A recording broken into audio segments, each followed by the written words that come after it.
क्रिस्त में प्यारे भाइयों और बहनों, मैं समझता हूँ कि हमें अपने आप को जांच कर परख कर देखना चाहिए कि क्या वास्तव में हमारा ग्रेस का लेवल, कृपा का लेवल बढ़ा है या नहीं बढ़ा है। पिछले 4 सप्ताह से हम लोग उपवास कर रहे हैं, प्रार्थना कर रहे हैं, क्रूस रास्ते में भाग ले रहे हैं, दान पुण्य कर रहे हैं, दशमांश दे रहे हैं और अपनी हैसियत के अनुसार त्याग करने की हम कोशिश कर रहे हैं। आज के तीनों पाठ हमें ये बतलाते हैं कि परमेश्वर मृतकों का परमेश्वर नहीं बल्कि जीवितों का ईश्वर है। परमेश्वर मृतकों का परमेश्वर नहीं बल्कि जीवितों का ईश्वर है। पर सवाल ये है कि जीवन क्या है? क्या सांस लेना मात्र जीवन है या केवल काम करना, खाना पीना, पिकनिक जाना, मनोरंजन करना, दफ्तर में काम करना, क्या यही जीवन है? ये मनन चिंतन का विषय है। पवित्र बाइबल हमें समझाती है कि सच्चा जीवन है और वो सच्चा जीवन है परमेश्वर के साथ हमारा संबंध। परमेश्वर के साथ हमारा संबंध, हमारे भाव, हमारी प्रार्थना, प्यारे भाइयों और बहनों, हमें ईश्वर के साथ जोड़ते हैं। तो आज के तीनों पाठों में हमने सुना कि एजेकियल नबी के ग्रंथ में परमेश्वर का वचन ये कहता है, मैं तुम्हारी कब्रों को खोल दूंगा, तुम्हारा उद्धार करूंगा, अपना आत्मा तुम्हें प्रदान करूंगा। रोमियो के पत्र अध्याय 8 पद संख्या 8 और उससे आगे हमने सुना कि परमेश्वर आपको और मुझे आत्मिक जीवन देने का वादा करता है। तीसरे पाठ में सुसमाचार में हमने सुना कि व्यक्तिगत अनुभव जो है वो लाजर की जिंदगी में होता है जब प्रभु यीशु उसे मृतकों में से जिलाते हैं। हालेलुया, यीशु की स्तुति हो, यीशु को धन्यवाद। तो पहले पाठ पर हम मनन चिंतन करेंगे। एजेकियल नबी का ग्रंथ अध्याय 37 पद संख्या 12 से 14 में हमने सुना, लिखा है कि सूखी हड्डियों की घाटी में परमेश्वर एजेकियल को ले गया और वहां पर उससे सवाल किया गया, मानव पुत्र, क्या इन हड्डियों में जान आ सकती है? तो उसने कहा, प्रभु आप ही जानते हैं। तो उसने कहा, इनको वचन सुनाओ, भविष्यवाणियां करो। एजेकियल ने वचन सुनाना शुरू किया, भविष्यवाणी करनी शुरू की और थोड़ी ही देर में वो हड्डियां आपस में जुड़ने लगीं, लड़खड़ाकर आपस में जुड़ने लगीं, उनके ऊपर स्नायुएं आने लगीं, उनके ऊपर चमड़ा चढ़ने लगा और देखते ही देखते वहां पर एक विशाल जनसमूह एकत्र हो गया।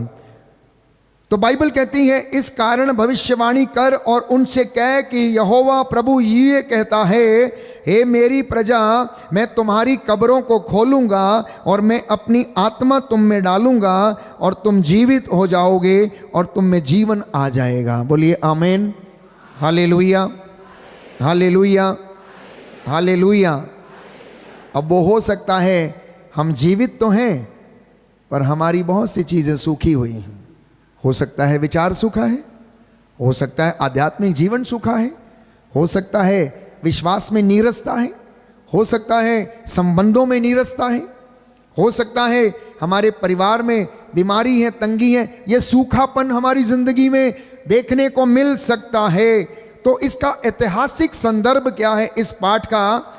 इजराइल के लोग बाबुल में निर्वासित कर दिए गए थे, बाबुल में निर्वासित कर दिए गए थे। जब राजा नबूकदनेस्सर ने आकर इजराइल पर आक्रमण किया, यरूशलेम के मंदिर को लूट लिया, पवित्र पात्र लूट कर ले गया, लोगों को बंदी बनाकर ले गया और वहां का मंदिर को तहस नहस कर दिया, उन लोगों से उनका देश छिन गया और उनकी पहचान भी मिट गई। तो वे कहते थे, हमारी हड्डियां सूख गई हैं, हमारी आशा टूट चुकी है, हमारा भाग्य खराब हो गया है, क्योंकि हम अब निर्वासित कर दिए गए हैं और गुलामी में हम जीवन जीते हैं। इस संदर्भ में परमेश्वर का वचन प्यारे भाइयों और बहनों इजराइलियों को ये ढारस बंधाता है, मैं अपनी आत्मा तुम में डालूंगा और तुम में जीवन का स्रोत, जीवन का झरना फूट निकलेगा। हालेलुया, यीशु की स्तुति हो, यीशु को धन्यवाद, यीशु की आराधना हो, यीशु की महिमा हो, यीशु को धन्यवाद। इसी संदर्भ में एक उदाहरण मैं आपको देना चाहता हूं। दो भाइयों में झगड़ा था। एक भाई अपने दूसरे भाई से बात नहीं करता था। लगभग 20 साल हो गए थे। बहुत लोगों ने प्रयास किया लेकिन वो उसको क्षमा करने में असमर्थ था। एक दिन साधना के दौरान जब उसने वचन सुना और उसने प्रायश्चित के ऊपर वचन सुना तो उसका मन प्यारे भाइयों और बहनों परिवर्तित हो गया। उसने जाकर पश्चाताप किया, पाप स्वीकार का संस्कार ग्रहण किया और उसे आत्मा ने प्रेरणा दिया कि वो अपने भाई को माफ करेगा और वो बोल उठा कि मैं अपने भाई को माफ करूंगा। उनका ये झगड़ा जमीनी विवाद थे, उनका ये झगड़ा विरासत के विवाद थे, उनका ये झगड़ा पूर्वजों से चली आई जो भी उनके कार्य थे, जो प्रॉपर्टी थी, उसका ये विवाद था। लेकिन इस साधना के दौरान जब वो प्रायश्चित करता है तो उसका मन परिवर्तन होता है। 40 की इस पवित्र अवधि में उसने प्रायश्चित किया और उसने निर्णय लिया कि मैं अपने भाई से मिलूंगा और वो अपने भाई से मिलने के लिए जाता है। जैसे ही वो उसके घर के सामने जाता है, दरवाजा खटखटाता है, दोनों एक दूसरे को देखते हैं तो वो दोनों ही रो पड़ते हैं, वो दोनों ही रो पड़ते हैं। अब परमेश्वर ने कहा मैं तुम्हारी कब्रों को खोलूंगा। जब दोनों रो पड़े प्यारे भाइयों और बहनों, दोनों मिल गए तो उनकी कब्रें खुल गईं। अभी तक वो कब्र में थे, 20 सालों से कब्र में थे, अंधकार में थे, क्षमा नहीं कर पाते थे। वो रो पड़े, उनकी हड्डियां सूखी हुई थी, अब उनमें जीवन आ गया। वो बातचीत करने लगे, प्यार साझा करने लगे, बीते 20 वर्षों की जो बातें थी एक दूसरे के साथ साझा करने लगे और उनमें जीवन आ गया। इस तरीके से प्रभु हमारी कब्रों को खोलता है। संत पौलुस रोमियो के पत्र में लिखता है, आत्मा में जो जीवन हम जीते हैं प्यारे भाइयों और बहनों, वो कहता है यदि कोई मसीह का आत्मा नहीं रखता तो वह उसका नहीं है।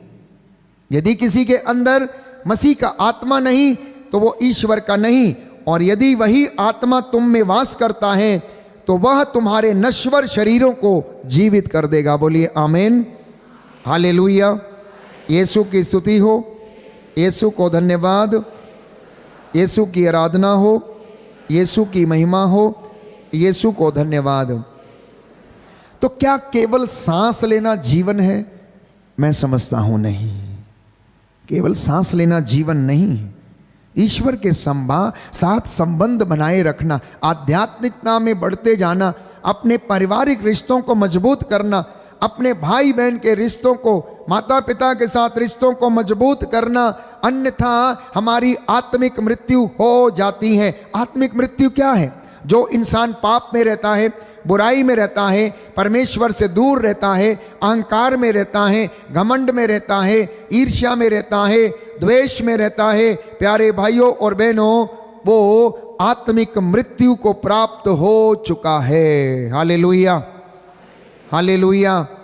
यीशु की स्तुति हो, यीशु को धन्यवाद, यीशु की आराधना हो, यीशु की महिमा हो।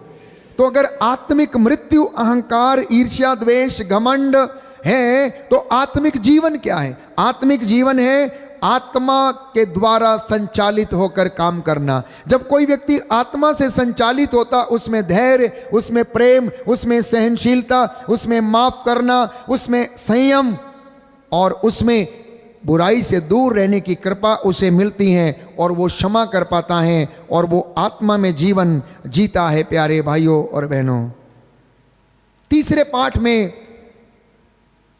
जो कि संत योहन हमारे लिए लिखता है कि लाजरुस को जिंदा करने का दृष्टांत है। आपको याद है और पता है कि योहन का सुसमाचार चिन्ह चमत्कारों का सुसमाचार है और उसमें से एक चमत्कार लाजर को जिंदा करने के विषय में है प्यारे भाइयों और बहनों। और परमेश्वर लाजर को कब्र में से बाहर निकालता है। इसका ऐतिहासिक और साहित्यिक संदर्भ कुछ इस प्रकार है, जैसा मैंने कहा कि योहन का सुसमाचार चिन्ह चमत्कारों का सुसमाचार है और यह 7वां और अंतिम चिन्ह लाजर को जिंदा करके प्रभु वहां पर देता है। तो जीवन देने वाला कार्य यीशु की मृत्यु का कारण बन जाता है। जब यीशु मसीह ने लाजर को जिंदा किया तो तब से यहूदियों ने, फरीसियों ने, शास्त्रियों ने यीशु मसीह को मारने का मन बना लिया, उसको पकड़ने का मन बना लिया। तो कथा की संरचना कुछ इस प्रकार से है। इस पूरे संदर्भ को यीशु मसीह ने जो दृष्टांत हमें आज के इस सुसमाचार में हमें दिया, इसमें लगभग 5 भाग हैं। इसमें लगभग 5 भाग हैं। पहला, बीमारी और मृत्यु।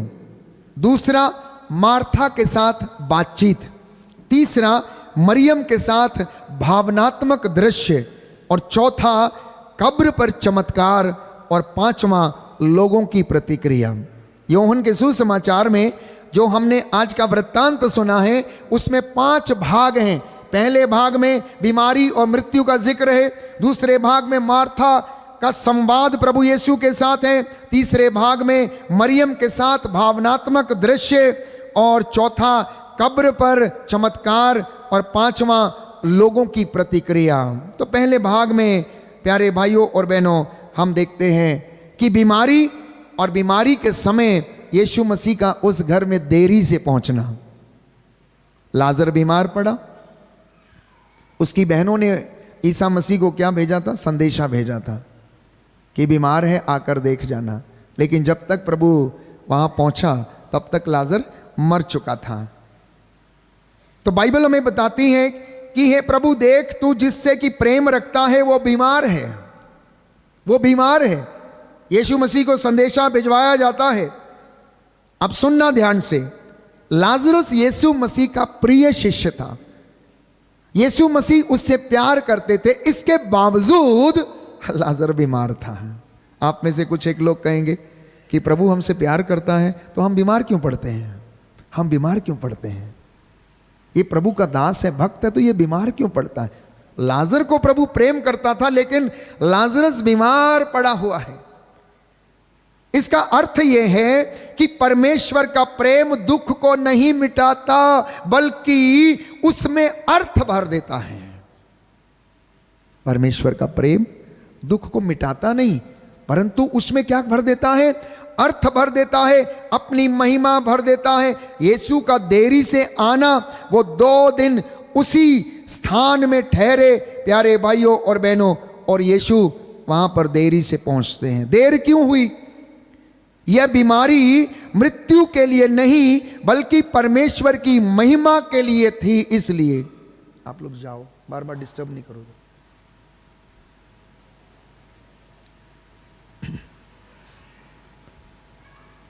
ये जो बीमारी थी प्यारे भाइयों और बहनों, मृत्यु के लिए नहीं थी, इसलिए यीशु मसीह देर से वहां पहुंचता है। ईश्वर की महिमा के लिए थी वो। ईश्वर की महिमा को वहां पर दिखाना था।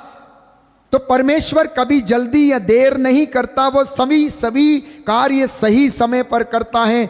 जैसा कि उपदेशक ग्रंथ अध्याय 1 और उससे 1 से आगे आप पढ़ते हैं, परमेश्वर जो करता अच्छा ही करता है, जो हो रहा है अच्छा ही हो रहा है, जो होगा अच्छा ही होगा। भजन संहिता में कहता है, तू जो कुछ करता अच्छा करता, तू जो कुछ करता प्रेम से करता है। तो लाजर के घर में देरी से पहुंचना ईश्वर की महिमा दिखाने के लिए वहां पर पहुंचा है। चौथी बात, मार्था के साथ बातचीत। मार्था कहती है, यदि तुम यहां होते प्रभु, यदि आप यहां होते तो मेरा भाई नहीं मरता। यह विश्वास और निराशा का मिश्रण था। यह विश्वास और निराशा का मिश्रण था। इसमें विश्वास भी था लेकिन निराशा भी थी, दुख भी था कि प्रभु अगर आप यहां होते तो ये नहीं मरता। विश्वास कर रही है कि प्रभु हैं तो सब कुछ संभव है, लेकिन इंसान होने के नाते वो ये भी कहने का प्रयास कर रही है, मैं बड़ी दुखी हूं, मैं बड़ी निराश हूं। तो ये दोनों बातों का मिश्रण है। तो यीशु के वचनों की वहां पर घोषणा, एस्कैटोलॉजिकल स्टेटमेंट वहां पर प्रभु करता है, पुनरुत्थान और जीवन मैं हूं, क्या तुम मुझ में विश्वास करती हो? क्या मैंने तुझसे नहीं कहा पुनरुत्थान और जीवन मैं हूं? अगर मुझ में विश्वास करोगी तो ईश्वर की महिमा देखोगी। यीशु खुद पुनरुत्थान है। पुनरुत्थान कोई घटना नहीं है, पुनरुत्थान एक व्यक्ति है, व्यक्ति, और वो व्यक्ति है जिंदा परमेश्वर, जीवित प्रभु यीशु मसीह। जहां यीशु है वहां जीवन है प्यारे भाइयों और बहनों, बिकॉज ही इज अलाइव, क्योंकि वो जिंदा है। तो विश्वास का प्रश्न क्या है? क्या तू विश्वास करती है? क्या आप विश्वास करते हैं? ये केवल मार्था से नहीं, हम सबसे ये प्रश्न आज प्रभु यीशु कर रहा है। क्या आप विश्वास करते हैं? मेरे से पूछ रहा, क्या अशोक तू विश्वास करता है? आपसे जो धर्म बहने हैं, आपसे जो लोक धर्मी हैं, आपसे जो प्रचारक हैं, आप में से जो लोग प्रभु की सेवकाई करते हैं, ये प्रश्न आपसे पूछा जा रहा है। Do you believe that I can do this? क्या आप विश्वास करती हो कि मैं ऐसा कर सकता हूं? मरियम और भावनात्मक उनकी गहराई, मरियम भी यही कहती हैं, यदि तू यहाँ होता तो प्यारे मेरा भाई नहीं मरता। और बाइबल कहती है यीशु उसकी कब्र पर गए और वहाँ पर रो पड़े। यीशु उसकी कब्र पर गए और वहाँ रो पड़े। ये किस बात का प्रतीक है? ये इस बात का प्रतीक है, यीशु की मानवता को दर्शाता है।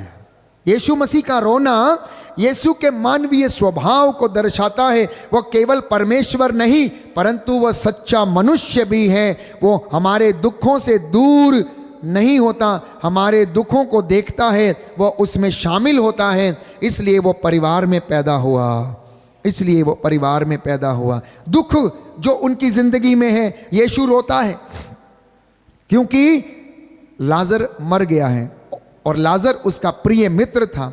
मानव पाप के परिणाम पर वो रोता है प्यारे भाइयों और बहनों, और मार्था के अविश्वास पर रोता है। यीशु रोता है अपने लाजर प्रिय मित्र की मृत्यु पर। इसी के साथ मानव पाप के परिणाम पर वो रोता है और उनके अविश्वास पर वो रोता है। और कब्र के ऊपर जाकर वहां पर वो चमत्कार करता है। चमत्कार क्या था? उन्होंने कहा पत्थर हटाओ। मार्था कहती हैं अब कोई फायदा नहीं, अब दुर्गंध आती होगी। आप में से भी बहुत से लोग कहते होंगे अब कुछ होने वाला नहीं, अब सब कुछ बेकार हो गया है, अब पानी सिर के ऊपर से निकल चुका है, अब सब कुछ समाप्त हो गया है।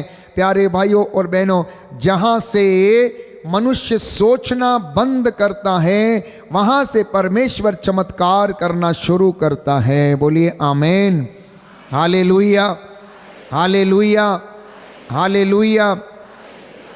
तो अब दुर्गंध आती होगी, ये मानवीय तर्क था। This was a human logic कि दुर्गंध आती होगी। What is the fun now? क्या फर्क पड़ेगा? कुछ भी नहीं होगा। लेकिन यीशु का उत्तर है यदि तू विश्वास करेगी तो ईश्वर की महिमा देखेगी। और वो आदेश देते हैं लाजर बाहर आओ, लाजर बाहर आओ। यीशु का वचन सृजनात्मक था, लाइफ देने वाला था, जीवन देने वाला था, उसमें अधिकार था, उसमें प्रेम था। प्यारे भाइयों और बहनों, जैसे कि उत्पत्ति ग्रंथ में कहा गया प्रकाश हो जाए, प्रकाश हो गया। दिन में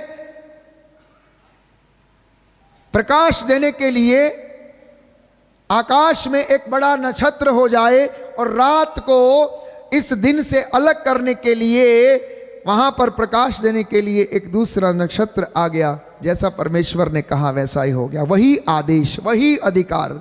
इसलिए उसके कह देने से प्यारे भाइयों और बहनों सब कुछ हो जाता है। वो कहे दिन तो दिन, वो कहे रात तो रात, वो कहे उठ खड़ा हो, खाट उठा घर जाओ तो वो जाता है। उसने कहा तालिथा कुम्मी, अर्थात ओ लड़की मैं तुझसे कहता हूं उठ, वो उठ बैठती है। उसने कहा जैसा तूने विश्वास किया तेरे जीवन में वैसा हो जाए, और वो हो गया। प्यारे भाइयों और बहनों, यीशु मसीह के इरादा कर लेने से सब कुछ हो जाता है। उनको मृत्यु पर अधिकार है, उनको जीवन पर अधिकार है। जैसा कि मैंने वचन में आपके लिए पढ़ा, प्रकाशना ग्रंथ अध्याय 1 पद संख्या 18 और उससे आगे कि उसे मृत्यु और अधोलोक की कुंजियां उसके हाथ में है, वो सब कुछ कर सकता है। बोलिए आमीन, हालेलुया। यीशु की स्तुति हो, यीशु को धन्यवाद, यीशु की आराधना हो, यीशु की महिमा हो, यीशु को धन्यवाद।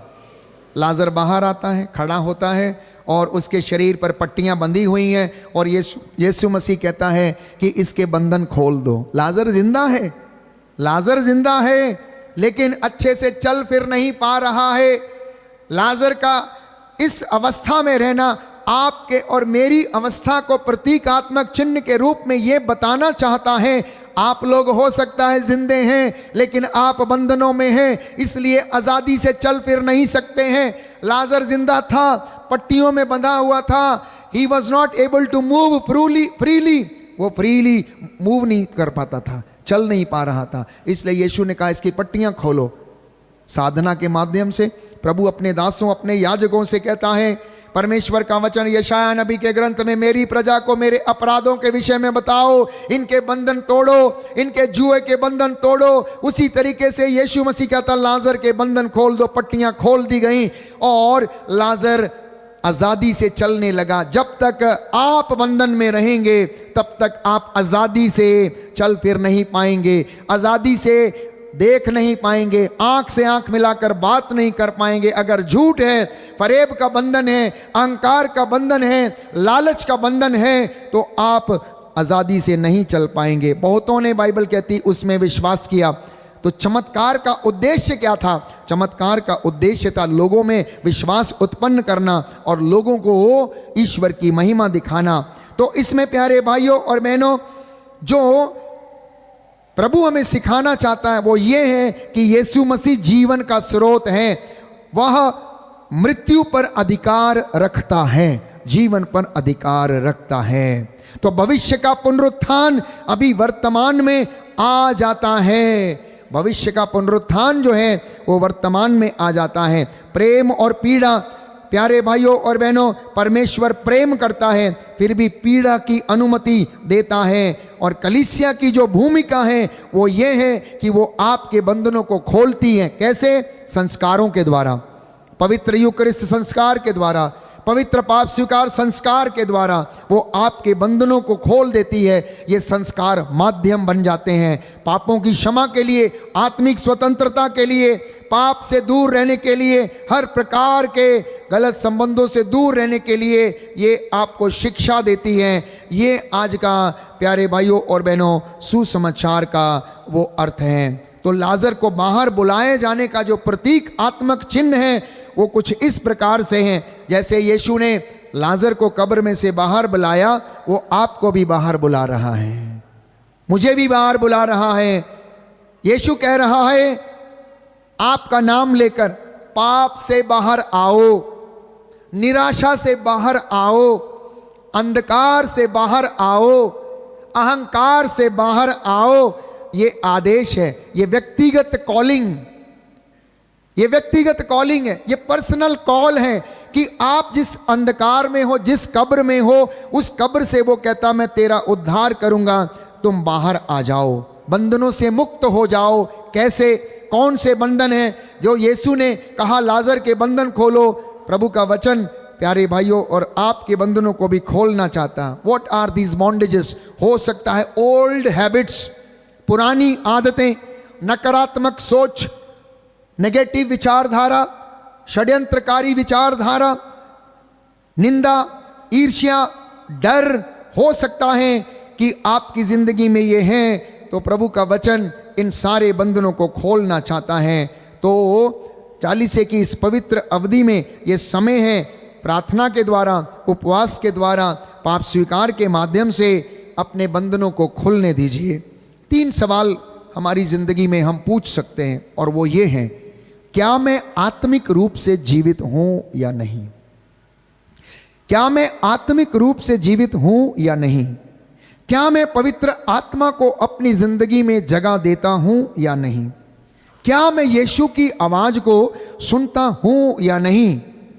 ये 3 सवाल अपनी जिंदगी में हम पूछ सकते हैं और आध्यात्मिक उन्नति कर सकते हैं। परिवार के लिए संदेश, माता पिता बच्चों को विश्वास सिखाएं, युवा सोशल मीडिया से ज्यादा परमेश्वर को समय दें और बुजुर्ग अपने जीवन में प्रार्थना में और विश्वास में स्थिर रहें, क्योंकि जब हम प्रार्थना करते हैं तो प्यारे भाइयों और बहनों ईश्वर का आत्मा हम में निवास करता है। तो कैथोलिक जीवन में इसका अर्थ पवित्र आत्मा हमें कहां से मिलता है, जिसके विषय में संत पौलुस कहता है बपतिस्मा में, दृढ़ीकरण संस्कार में, यूकरिस्ट संस्कार में, वचन में। जब हम प्रार्थना करते हैं, आराधना करते हैं, वर्शिप करते हैं तो वो पवित्र आत्मा हमें मिलता है। एक व्यक्ति हर रविवार को मिस्सा आता था, लेकिन घर जाकर गुस्सा, झगड़ा, शराब, लड़ाई झगड़ा सब कुछ वो करता था। एक दिन उसके बच्चे ने पूछा, पापा आपका यीशु चर्च में ही रहता है क्या? उसका बेटा पूछता है, क्योंकि वो आके लड़ाई झगड़ा करते हैं, मिस्सा जाएगा लेकिन घर आके सब तोड़ फोड़ गुस्सा। तो छोटा बालक उससे पूछता है, पापा आपका यीशु कहाँ रहता है? क्या वो चर्च में ही रहता है? आपके साथ घर में नहीं आता है क्या? आपके बच्चे भी शायद आपसे पूछेंगे जब आप लड़ने के लिए आएंगे, जब आप नशा करने के लिए आएंगे। आश्चर्यचकित मत होना अगर किसी दिन आपके बच्चे ने पूछ दिया, पापा आप रोज चर्च जाते हो, सेवकाई करते हो, बड़ा बड़ा दान देते हो, चर्च बनवाते हो, ये सेवकाई करते हो, आपका यीशु कहाँ है? क्या वो चर्च में ही है या आपके साथ घर में नहीं आया? आप लड़ रहे हो, आप मुझे मार रहे हो, मम्मी को झिड़क रहे हो, नशा कर रहे हो, बुराई में जीवन जी रहे हो। Don't be surprise if the child ask you that question. तो अपने यीशु को अपने साथ में लेकर जाना, चर्च में छोड़कर मत जाना। आप में यहाँ से कम 700-800 लोग यहाँ पर बैठे हुए हैं, सब लोग अपने अपने यीशु को अपने साथ में लेकर जाना। तो ये सवाल प्यारे भाइयों और बहनों उस पिता का मन परिवर्तित कर देता है।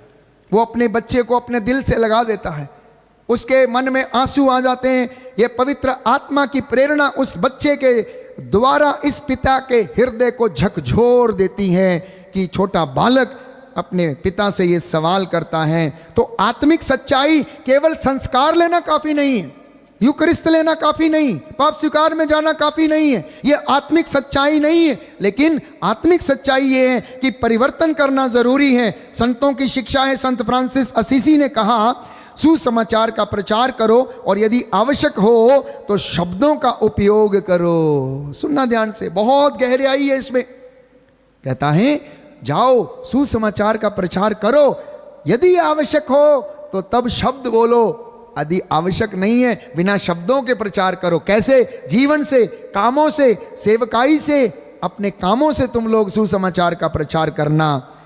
तो हमारा जीवन प्रभु के लिए गवाही बनना चाहिए। लाजर का व्यक्तिगत पुनरुत्थान प्यारे भाइयों और बहनों वो हमें समझाता है कि मैं और आप भी विश्वास करेंगे तो उसकी महिमा देखेंगे। बीमारी और प्रतीक्षा, हमारी बीमारी में हम यीशु मसीह की प्रतीक्षा करते हैं और उसे अपने जीवन में प्यारे भाइयों और बहनों महसूस करने की कोशिश करते हैं। एक और बात, पत्थर हटाने की बात थी। तो कौन से पत्थरों को आपको और मुझे हटाने की आवश्यकता है? हमारी आंखों पे जो अविश्वास का पत्थर है उसे हटाना, हमारे व्यक्तिगत जीवन में जो अहंकार का पत्थर है उसे हटाना, हमारे जीवन में जो डर है वो पत्थर है उसे हटाना, हमारे जीवन में क्षमा नहीं कर पाने का जो बड़ा सा पत्थर है, बाइबल कहती है, यीशु कहता है आज तुम उसे हटाओ और विश्वास करो कि प्रभु आपकी कब्र को खोलने जा रहा है। The moment you remove the stone from your life, the stone of bondage, the lord will open your grave. वो आपकी कब्र को खोल देगा और आप में आत्मा का संचार करेगा। हालेलुया, यीशु की स्तुति हो, यीशु को धन्यवाद, यीशु की आराधना हो, यीशु की महिमा हो, यीशु को धन्यवाद। आइए हम प्रार्थना करें, प्रभु हमारी इन सूखी हड्डियों में जान डाले, हमारे जीवन से पत्थरों को हटने दे और हम लोग सच्चे हृदय से प्रायश्चित कर सकें। प्रभु हमें अनुग्रह शांति प्रदान करे। खड़े हो जाएंगे।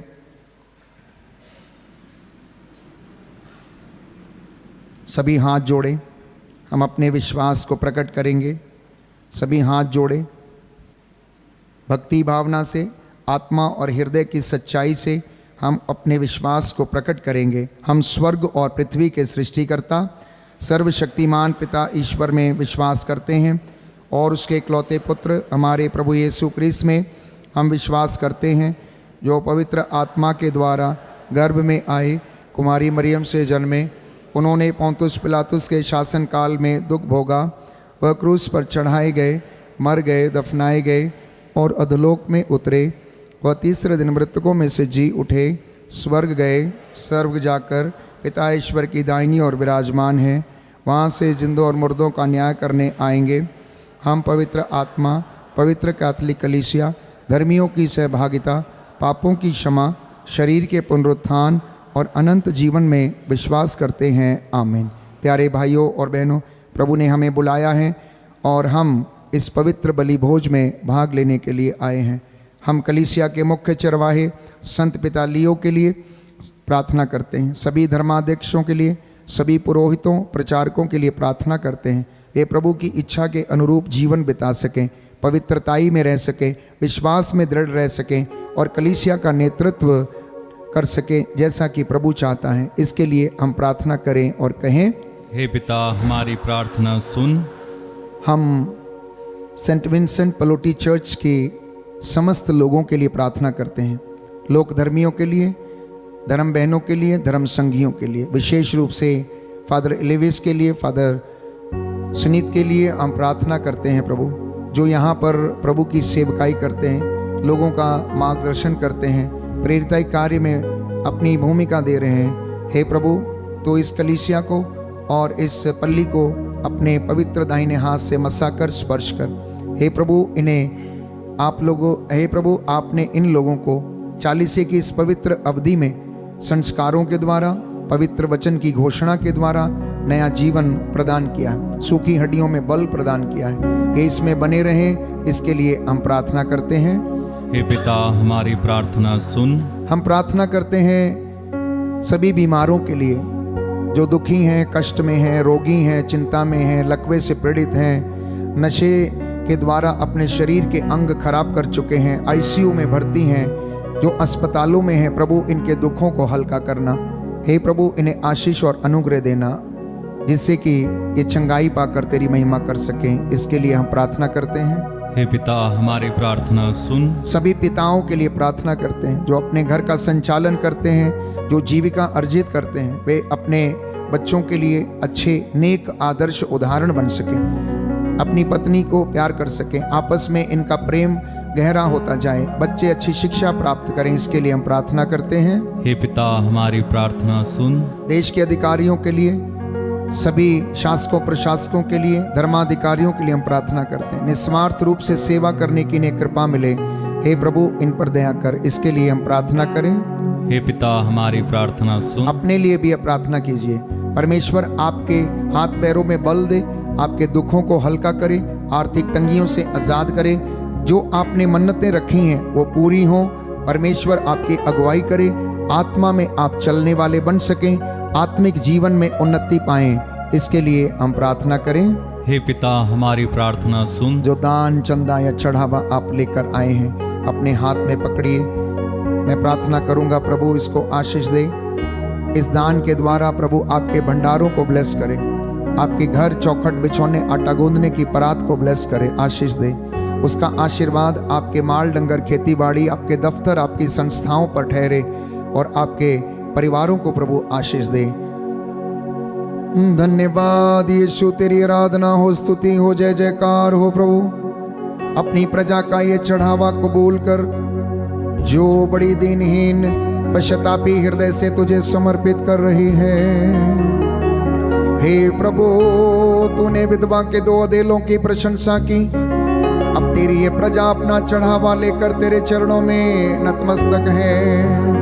इनका ये चढ़ावा तेरे मंदिर की वेदी की शोभा बढ़ाए, तेरे प्रचार प्रसार के कार्यों में इस्तेमाल किया जाए। तू दयावान, दया का सागर, तेरा वादा है तुम अपनी बेटे मेरे मंदिर में लेकर आओ, जिससे कि मेरे भंडारों में किसी चीज की कमी ना रहे। और मैं अपने बादलों को आदेश दूंगा कि मैं तुम पर उन्नति की वर्षा करें। हे प्रभु, तू अपनी इस प्रजा को आशीष दे, अनुग्रह प्रदान कर। तू अपने दास की प्रार्थना सुन, उद्धार करता यीशु के द्वारा। आमीन।